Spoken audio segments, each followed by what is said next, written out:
Sara's Weeknight Meals is made possible by USA Rice, Sunsweet, Hodgson Mill, and the generous support of... Cooking is the first kind of love you know. It was starting when I was a child, with my grandmother doing fresh pasta, and now I transmit it to all the guests. It's something made especially for them. Oceana Cruises, proud sponsor of Sara's Weeknight Meals. Today on Sara's Weeknight Meals, we celebrate the delicious food of Puerto Rico. It all came about because a viewer and proud Puerto Rican asked to make her favorite family recipe on the show.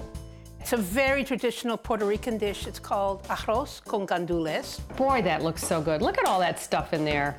Plus, fried plantains that are so addictive. So if you make them and you think people are just going to eat one, Forget big about mistake. And another Puerto Rican classic for my own kitchen. I'm going to be making Picadillo sloppy joes. It's very traditional. It consists of ground meat and sort of a tomatoey sauce. And it's traditionally served over rice. But today, I'm going to put it on a bun. It's sweet, it's salty, it's sour, it's spicy. Yeah, perfect weeknight meal. If you're bored with the same old lunch options, I have a fast, easy, and delicious solution. My Mexican layered salad, it's so easy.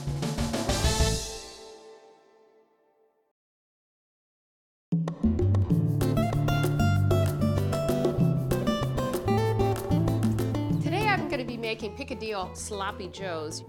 So Picadillo is a Latin American dish. It's very traditional. It consists of ground meat and sort of a tomatoey sauce with olives and raisins, although today I'm going to use prunes. We'll talk about that in a minute.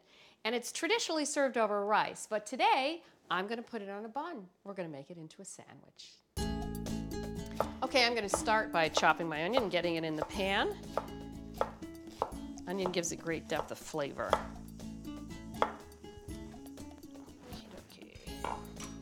A little bit of oil. I'm going to use olive oil. Now this is a good dish because it just takes no time at all, but also because this is the sort of thing you could make a triple batch and freeze it. Freezes beautifully. Let me just get this in there. It'll heat up nicely. We don't want to get too much color in them. We just want to soften them. Give it a stir. I'm going to give it a pinch of salt. You should season as you go. Don't wait until the end. Pinch of salt, kosher salt. Okay, so 3 cloves of garlic. We're going to mince. And then let me talk about ground meat. I'm going to grind my own today because I like to know what went into my ground meat. If you buy something at the supermarket that's just called hamburger or ground beef or, 30% lean or whatever they say, you don't know what went into it. I mean, I'm not saying they threw in random stuff, but it's all parts of the animal. And I don't want all parts of the animal. I want to know that it came from one part. But, even better, just do it yourself, and then you can see what goes in there. So you want to keep it cool. I've frozen my meat cubes for 30 minutes just to make sure that when they're ground up, it's still pretty cool. I didn't let the meat overheat. And you don't want to handle it too much. Okay, while these cook, let me get my meat out and we're going to grind it. So 30 minutes, it's been cut into 1-inch chunks. It's chuck, which is one of my favorites when I want flavor, because chuck has the right percentage of fat to lean. I mean, a pretty high percentage of fat. So if you want to make this leaner, you could certainly use a leaner cut of meat with a lower amount of fat. That would be fine. Like ground round, that would be a good choice. It won't be as flavorful because fat provides flavor. So here we go. So we want to pulse this because we don't want to end up with mush.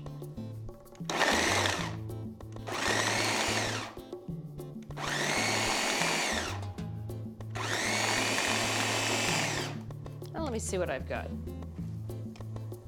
Give it a few more. No, actually, I think that's quite good. See, it looks nicely ground. Even if you have a few big pieces with picadillo, that's not a problem. Okay, I'm going to do the second round.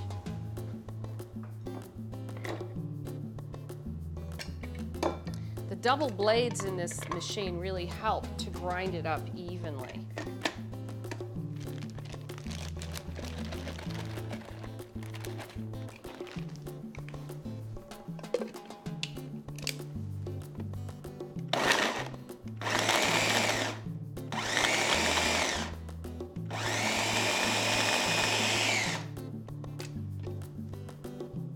right, that was about 4 pulses. Isn't that incredible? I bet you didn't realize you can grind your own meat, but you can. It's so simple.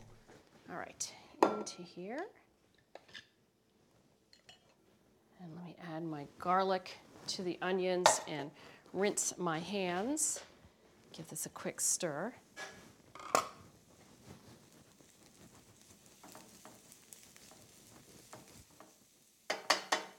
Let me just rinse my hands because I just had them in all that ground meat.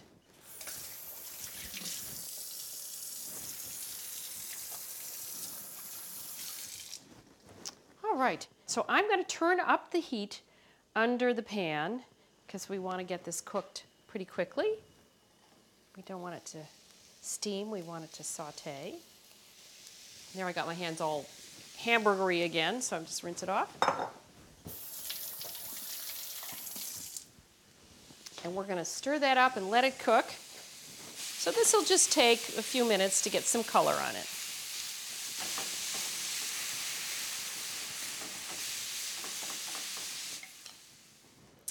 Okay, time for the pimento olives. We need a 1/2 cup chopped. You could certainly use other olives if you want, but these are pretty traditional. Just a rough chop.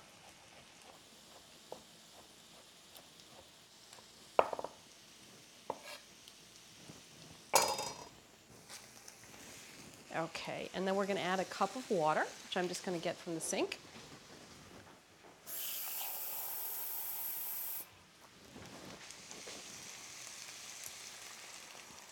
There we go. And a can of chilies. And these are just mild chilies, these canned chilies. You could certainly roast your own. I'm just draining them a little bit.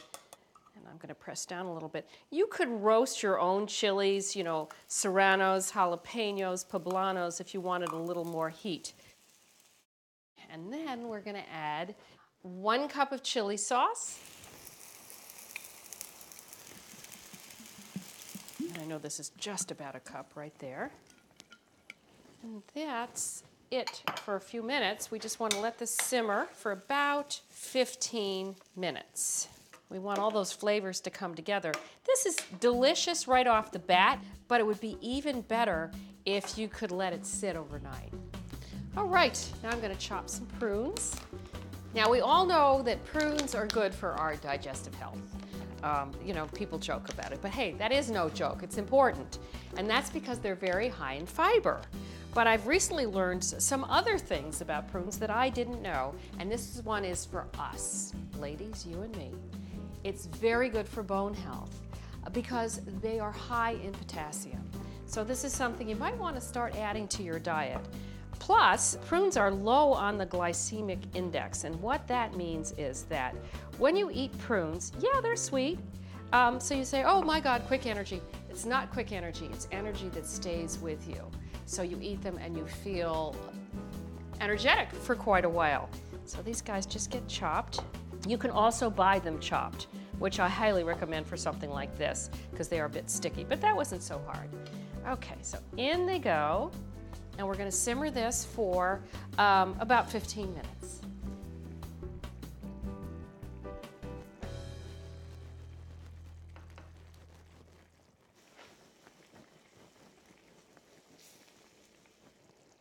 Okay, I'm going to cut up these. Aren't these beautiful hot dog buns? Now, there's 2 ways you could cut them. You could cut them this way, which is the sort of more traditional way, or you could do it the New England way. This is what we do for lobster rolls. And I'm going to do it this way because I think it's going to look pretty. Okay, now let me taste and see where we're at. Actually, I'm going to add a little hot sauce because I love my hot sauce. And because we've got some sweet things in here, namely the tomato and also the prunes, we know that this is going to be a little sweet, so the chilies will work nicely with that sugar and make it not seem quite so sweet, be more balanced. And then as if that wasn't good enough, we're going to add a little lemon. I just want to see if it needs any salt. Oh, I'm so glad I added that hot sauce. No, it doesn't need any salt. I'm going to add a little regular pepper and a tiny bit of lemon because the lemon helps to balance that sugar too. So we've got a lot of umami ingredients in there, namely the meat and the tomatoes are high in umami. go right in. Okay, that is looking good. I think we're ready to serve this up. So you can find these wonderful buns online. You could order them.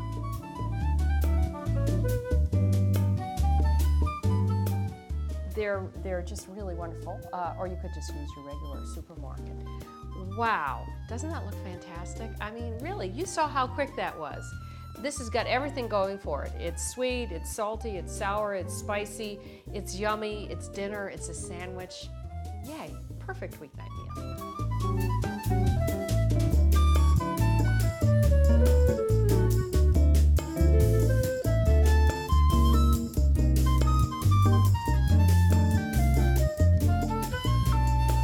If you're bored with the same old lunch options, I have a fast, easy, and delicious solution. My Mexican layered salad, it's so easy. Start with a quart mason jar. Mix a dressing in the bottom. Add a pinch of salt and a tablespoon of lime juice and whisk. Add a tablespoon of olive oil, a teaspoon of honey, and a dash of hot sauce, and whisk again. Now let's assemble our salad ingredients on top of the dressing.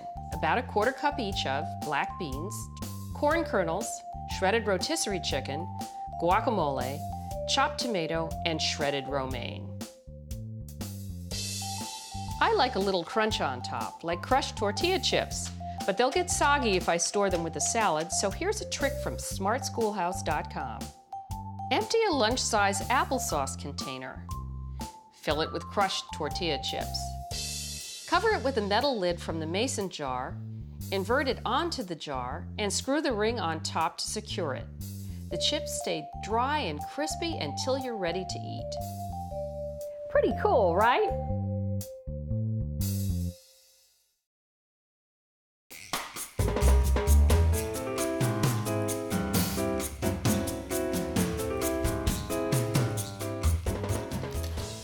A couple of months ago, we put out a call to action on my website to find a home cook who is passionate about a favorite family recipe, and we found her, and she's right here in my kitchen. This is Carmen Medina. Welcome to my kitchen. Thanks for having me. And I'm so excited because you're making a very famous dish. Yeah, it's a very traditional Puerto Rican dish. It's called Arroz con Gandules, or rice with pigeon peas. Okay. And I learned it from watching my grandmother cook it probably once a week. And I'm going to show you how to do it. We're going to do it together. So we cook it in this classic pot. This Yes, is called this is a caldero. This is my caldero. And I actually brought, can I show it to you? Oh, please. I brought my grandmother's caldero. Oh my goodness, how adorable. It must be 100 years old. Put it right here. Oh my goodness, it's not even flat. Right, yeah. That's wild. So anyway, this is a classic dish. You can get them, or a classic kind of Dutch oven thing, and you can get them at most Latin stores.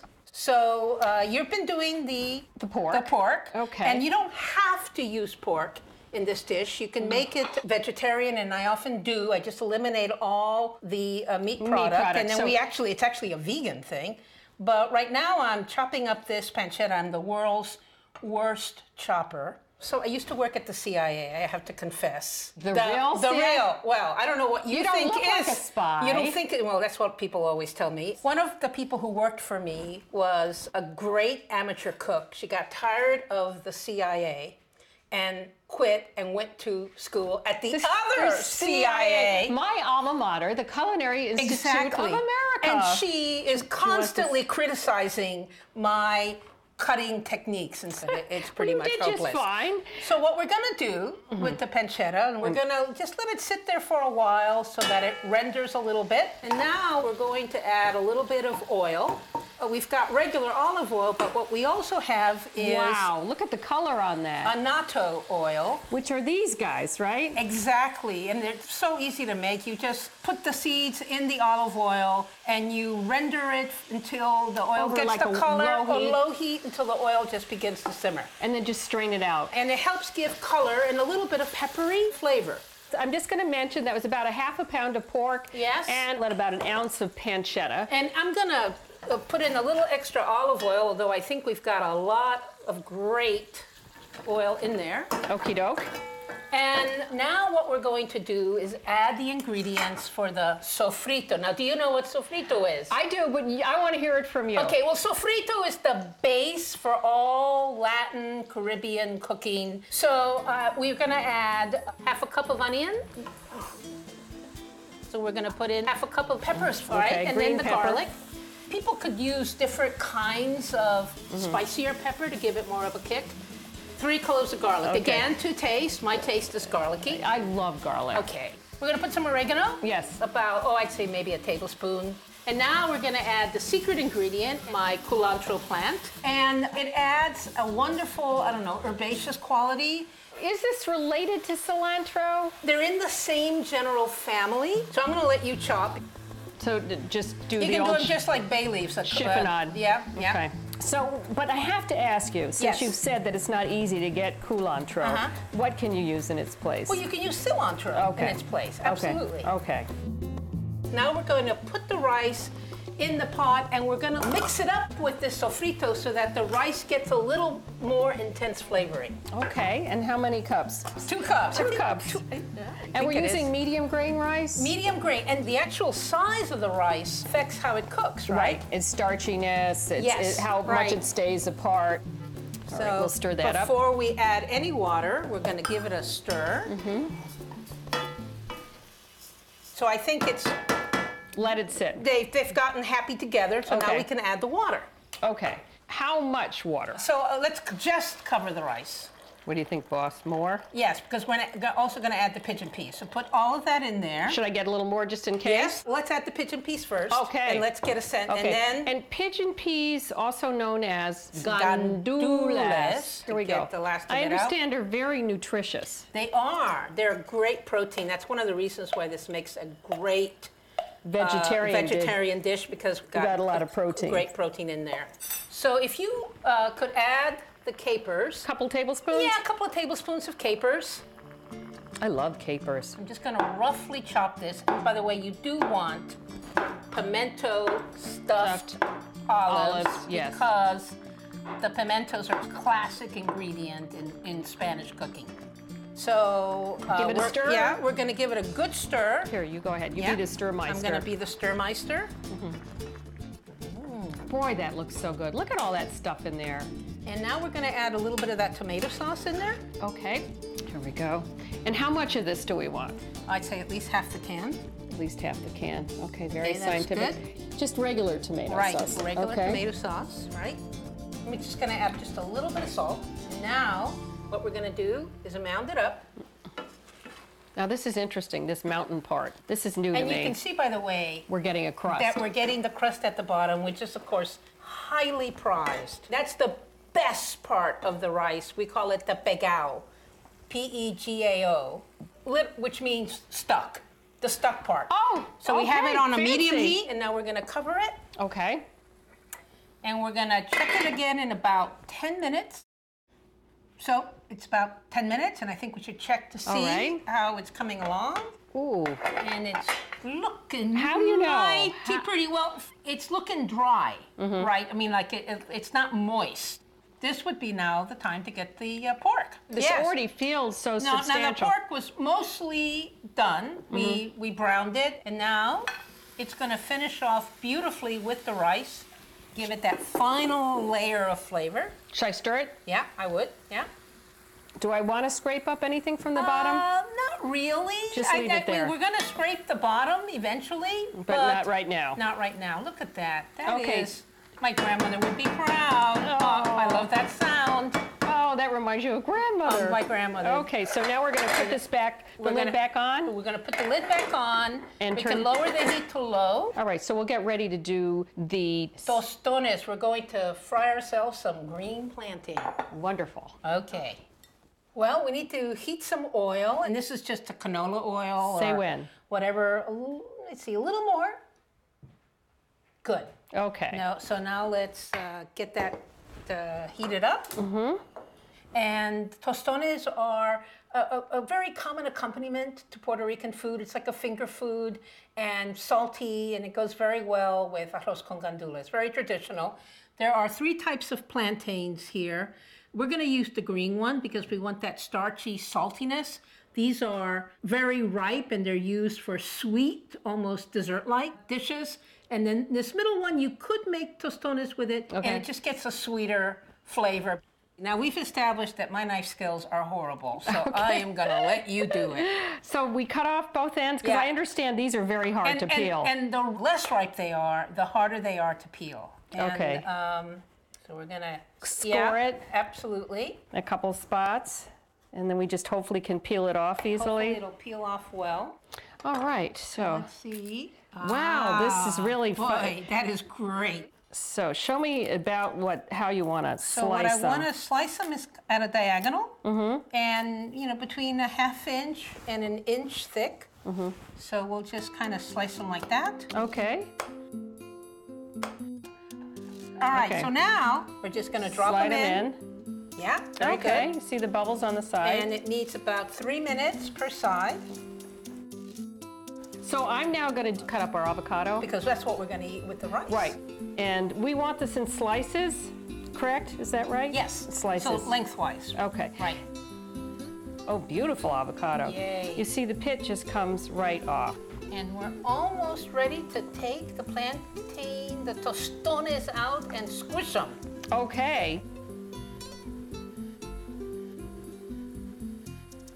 We're going to keep the oil hot because we're going to, after we squish them, we're going to put them back in the oil for just like a minute. Okay. And I'm just going to turn it down so it doesn't get too hot. Right. And then I'm going to squish them with this plate. I imagine with the more ripe ones, they squish further. Yes, that's another thing. So you really need some. So that's a good one. Some muscle for these guys. There's a good one. That's about how squished you want it to be? Yeah, quite squished. Very scientific, I'd say. Yes. Quite squished. So. Now, how do you know when they're done? Well, really just a minute. I mean. What are we looking for? We're looking for this beautiful, almost like a golden color, remember, because you said they're golden. Yeah, so here we go. And we're just going to put them on a paper towel, and then we're going to salt them. Do we salt them now? Yeah, why not? All I right. think there you go. Okay. So that's basically it, huh? That's it. And just a little salt? A little salt. Or a lot of salt, depending, but yeah, this. Do you think I could try one now?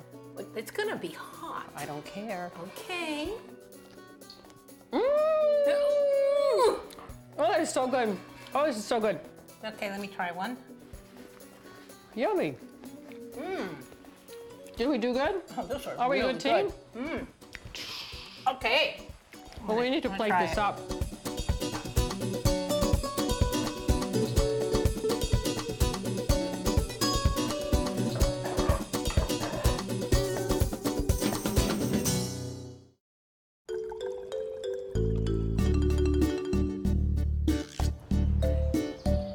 So we're having rosé here, huh? Well, my recommendation is rosé. And don't eat any until I tell you about the avocado. How to eat it? Oh, there's a way to eat it. The combination of the cold, crisp avocado and the aromatic rice is, I think, just a great combination. And so what you want to do is put several of those slices on your plate. Okay. And then try to have a slice of avocado with each bite full of rice.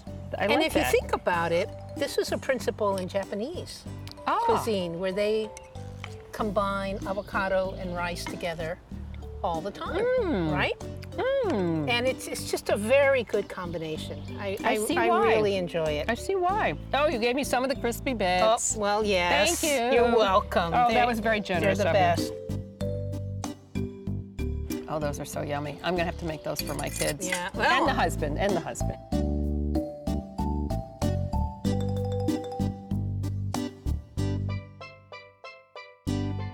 What's a Puerto Rican toast? Arriba, abajo, al centro, al dentro. Oh, I love that. Yeah? Oh my God. You want to do it again? Yes.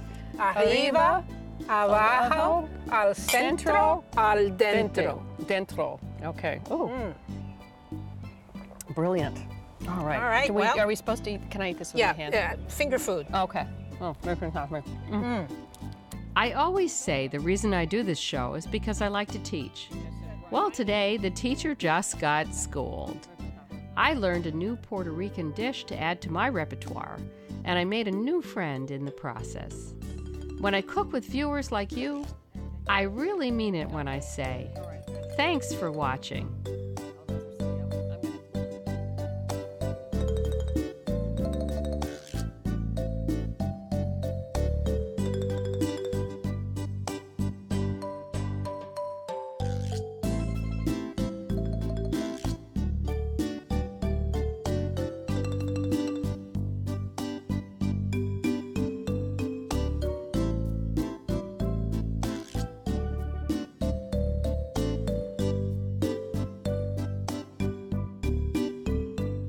For recipes and videos, go to our website, saramolton.com.